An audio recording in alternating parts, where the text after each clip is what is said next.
Hello, everyone. Welcome to this course on installation and commissioning of electromechanical equipment. I am Lu Mian from Huadong Power. Today, we will study Chapter 1, Electrical Control of Automatic Punching Equipment, Multimeter Use. We will explore this topic from the following parts. Let's begin by clarifying the objectives of this lesson. First, learn the basic principles and structure of a multimeter and understand its working foundation and components. Second, analyze common fault phenomena during use, explore common methods for checking circuit faults, master the skills of troubleshooting, and deepen our understanding and application through examples. 1. Basic principles of a multimeter. Let's talk about the basic principles of a multimeter. First is the principle of electromagnetic induction. Multimeters measure electrical quantities based on this principle. When current passes through a coil, it generates a magnetic field and induces an electromotive force. By measuring its magnitude, we can calculate the value of current or voltage. Next is the principle of voltage division by resistors. When measuring resistance, this principle is often used internally. The measured resistance and a known resistance form a voltage divider, and the value of the measured resistance is calculated based on the voltage ratio of the two resistances. Finally, there is integrated circuit technology. Modern multimeters use this technology to integrate analog and digital circuits into one. The analog to digital converter transforms analog signals into digital signals for processing, enhancing the accuracy and stability of measurements. 2. Common types and features of multimeters. Analog multimeters display measurement results using a pointer or dial. They are characterized by their intuitive and simple design. However, due to their relatively simple internal circuitry, they tend to have lower accuracy and stability. Digital multimeters present measurement results on a digital display. They offer high precision, high stability, and a wide range of measurement functions.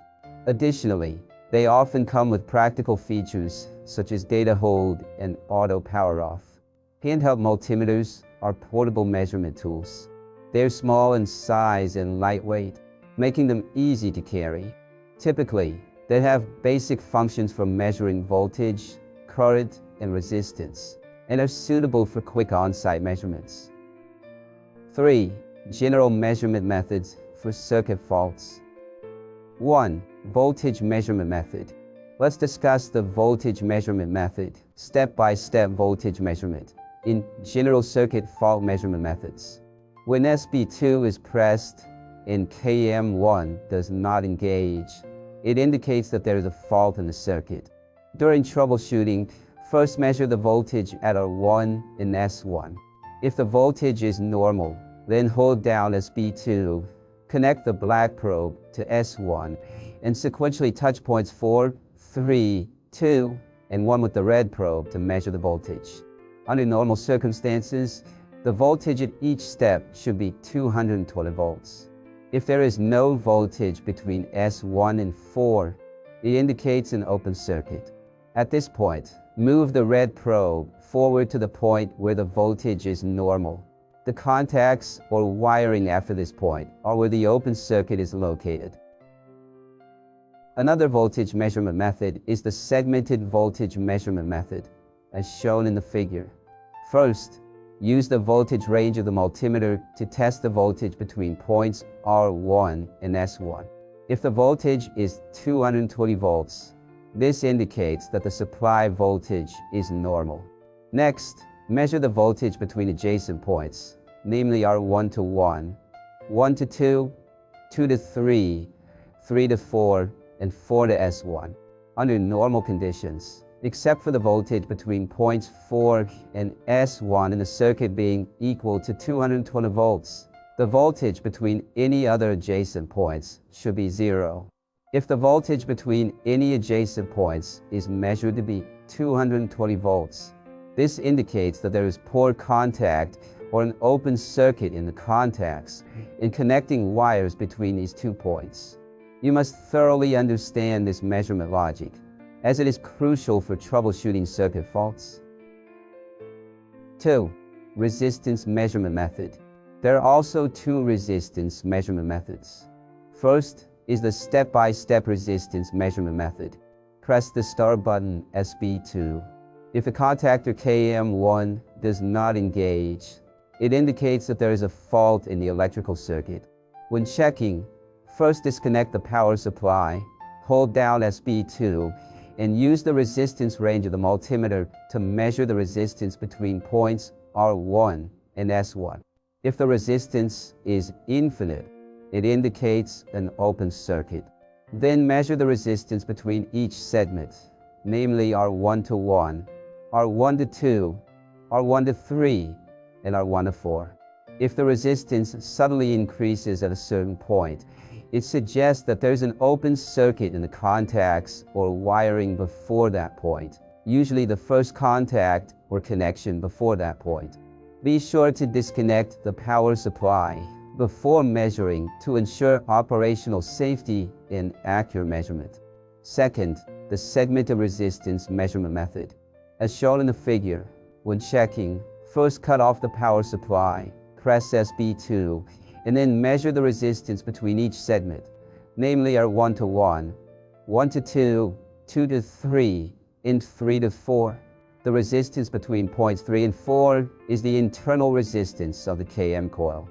If the resistance between any 2 points is found to be very high, this indicates poor contact at that point or a broken wire. A special reminder: always cut off the power supply before measuring to ensure safety.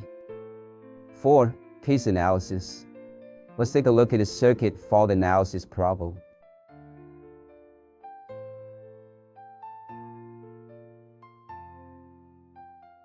In the circuit shown in the figure, when the switch is closed, lamps L1 and L2 light up normally. However, after a fault occurs in the circuit, lamp L1 becomes brighter, lamp L2 becomes dimmer, and the ammeter reading decreases. Please analyze the possible faults. 5. Summary. In this lesson, we have explained the basic principles of multimeters, such as electromagnetic induction, voltage division by resistors, and integrated circuit technology.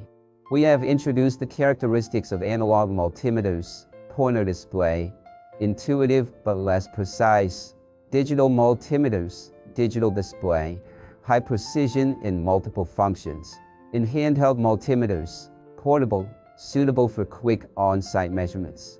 Also, we have elaborated on circuit fault detection methods, including voltage measurement methods, step-by-step and segmented, and resistance measurement methods, step-by-step and segmented, with the need to disconnect power before measuring.